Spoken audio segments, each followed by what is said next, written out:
Ang bawat patak ng ulan ay tila humahampas sa aking kaluluwa, hindi lamang sa bubong ng aming bagong kasal na tahanan. Malamig, tulad ng yakap ni Dante tuwing umaga, parang obligasyon lang, walang init. 3 buwan. 3 buwan pa lamang kaming kasal at ang bawat gabi ay isang pagsubok ng pagtitiis.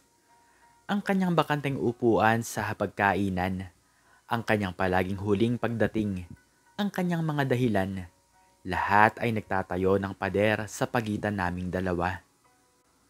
Kanina ka pa ba? Tanong niya. Ang kanyang boses ay parang pagod na bumubulong sa hangin. Papasok siya sa pinto, ang amoy ng sigarilyo at ibang pabango ay kumakapit sa kanyang damit. Oo naman, ang sagot ko. Pilit ng ngiti ang isinukli. Naghanda ako ng paborito mo. Ah, salamat. Aniya, ang kanyang mga mata ay lumilipad sa aking muka. Hindi nagtatagal. Kumain na ako sa bahay ni na Alfred. Nag-inuman lang kami. Alam mo na. Alfred. Palagi na lang si Alfred. Ang ngalan na iyon ay naging isang sumpa sa aking bibig.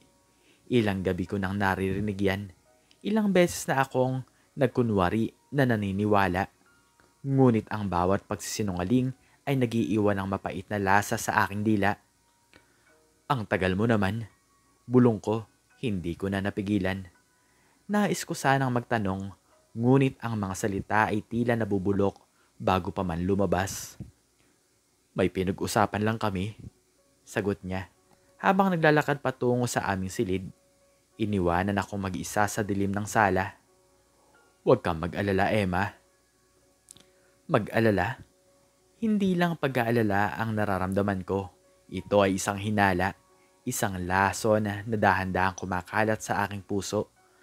Ang bawat sandali ng kanyang pagkawala ay nagiging isang pahiwatig.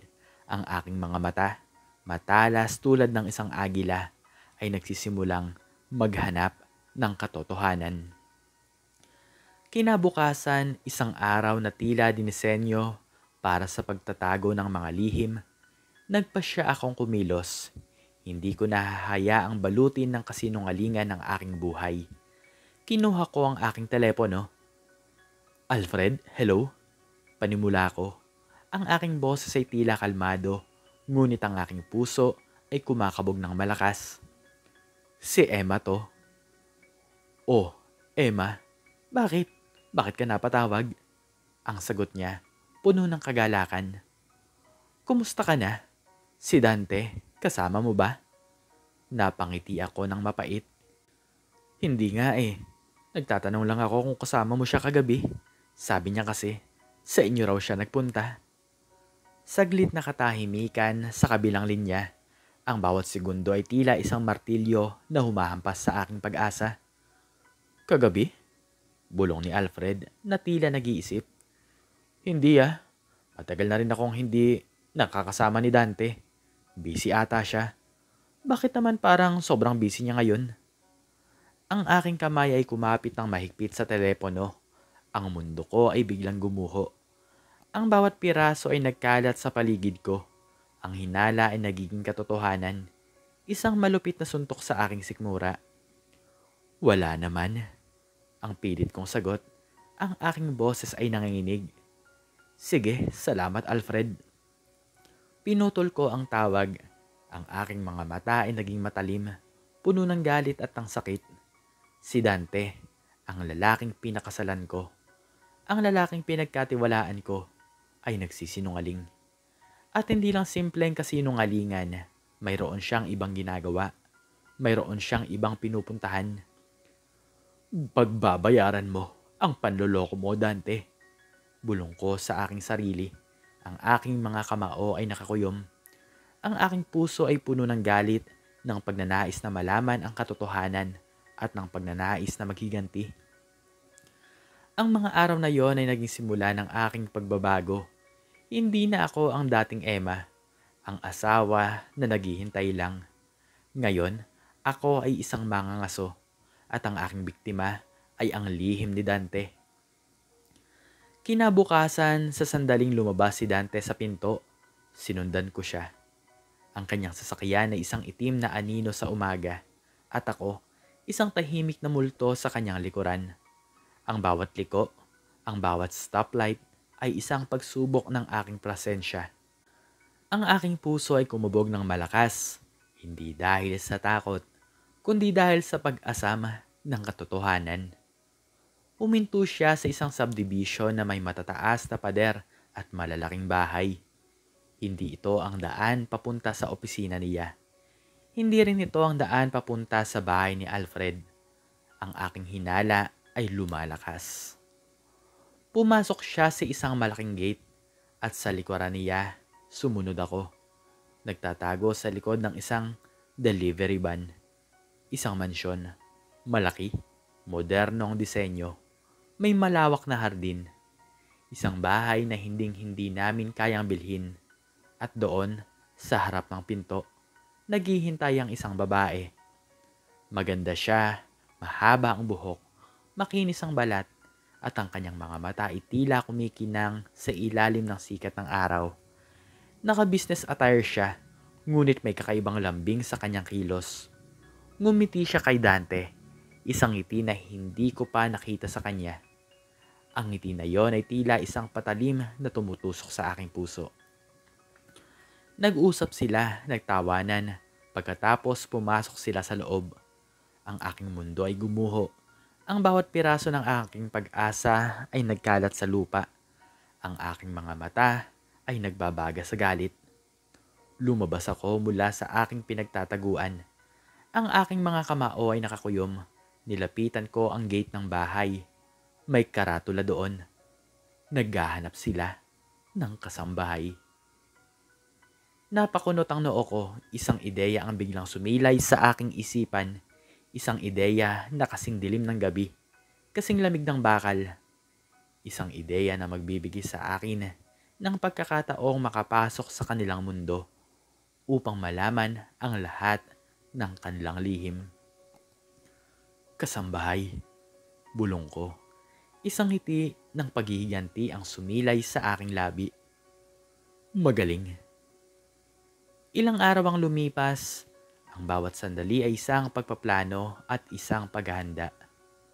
Pinag-aralan ko ang galaw ni Dante at ang kanyang mga sinasabi, ang kanyang mga kasinungalingan.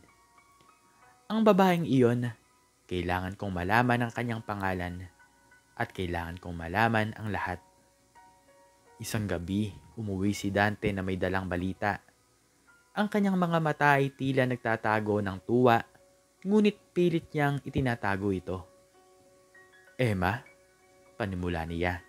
Ang kanyang boss ay tila nag-aalangan. May training kami sa ibang bayan. Isang buwan.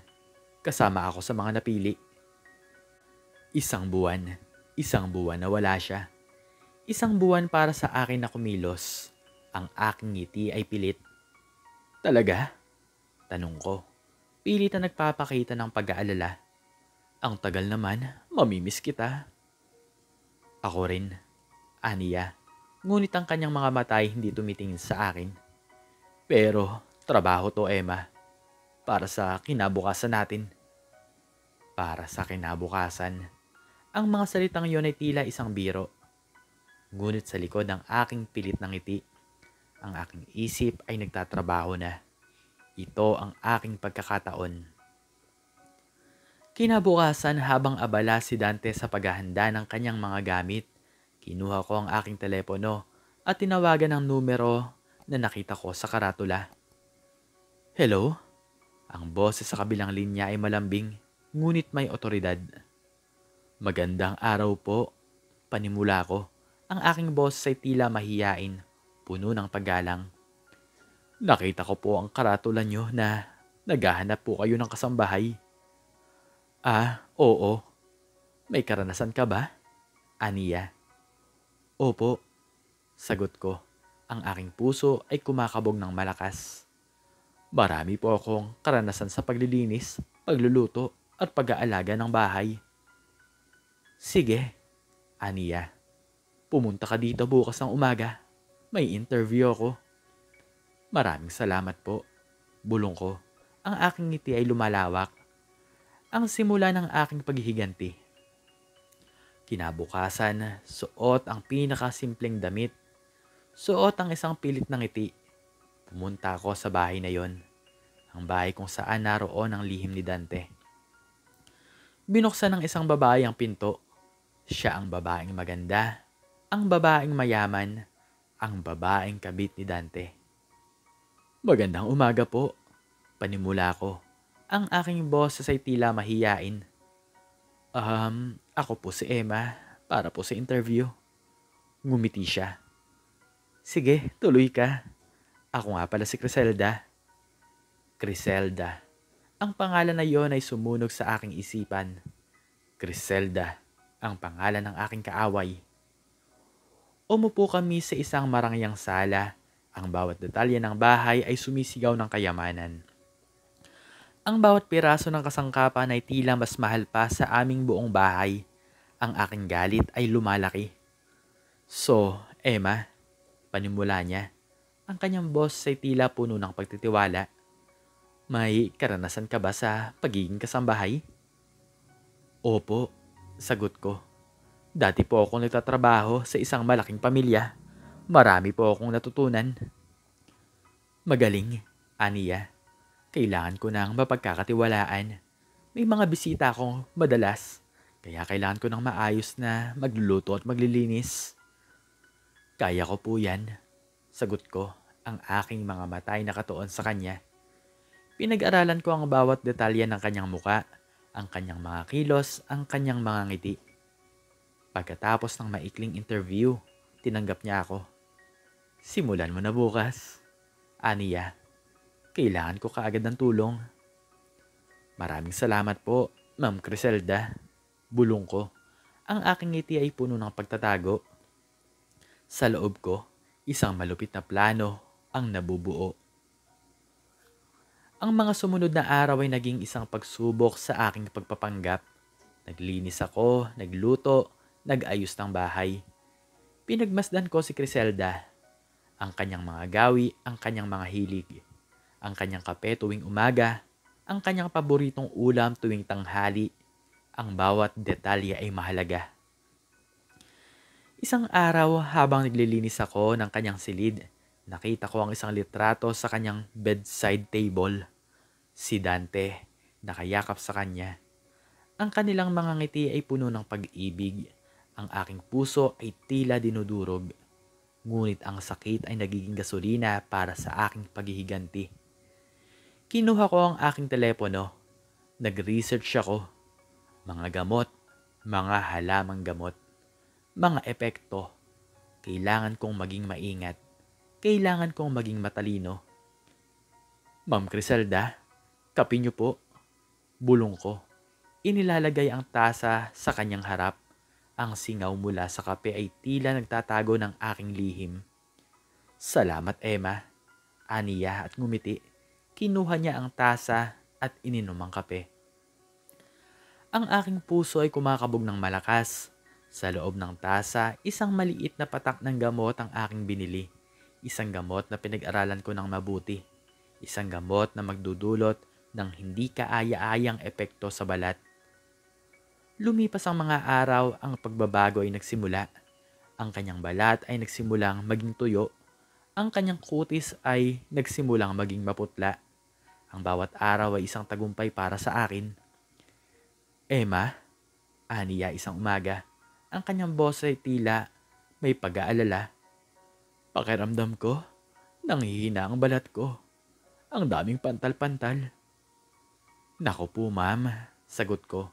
Pilit na nagpapakita ng pag-aalala. Baka po sa stress lang.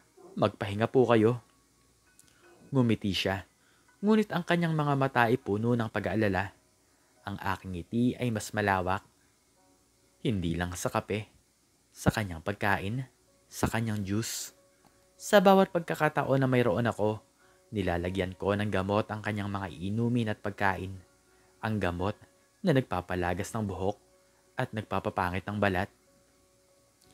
Isang linggo ang lumipas, ang kanyang buhok ay nagsimulang numipis. Ang bawat suklay ay nagiiwan ng maraming buhok sa kanyang brush. Emma, aniya, Ang kanyang boses ay tila halos umiiyak.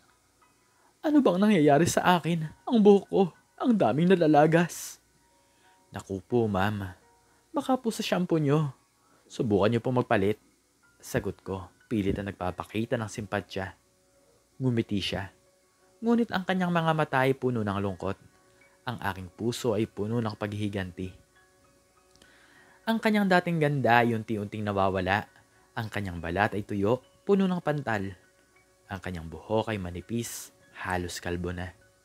Ang kanyang mga mata ay puno ng pag-aalala, ng lungkot. Ang kanyang dating kumpiyansa ay nawala na. Ang babaeng minahal ni Dante ay nagiging isang anino ng kanyang dating sarili. Ang aking paghihiganti ay matagumpay, ngunit sa bawat pagbabago na nakikita ko sa kanya, may kakaibang pakiramdam na bumabalot sa akin. Hindi ito kaligayahan na inaasahan ko. Ito ay isang uri ng walang lamang tagumpay. Lumipas ang isang buwan, ang araw ng pagbalik ni Dante. Ang araw na matutuklasan niya ang lahat. Ang araw na magtatapos ang aking pagpapanggap. Bumalik si Dante. Ang kanyang mga mata ay puno ng pag-asa. Ang kanyang ngiti ay handa na para sa pagyakap.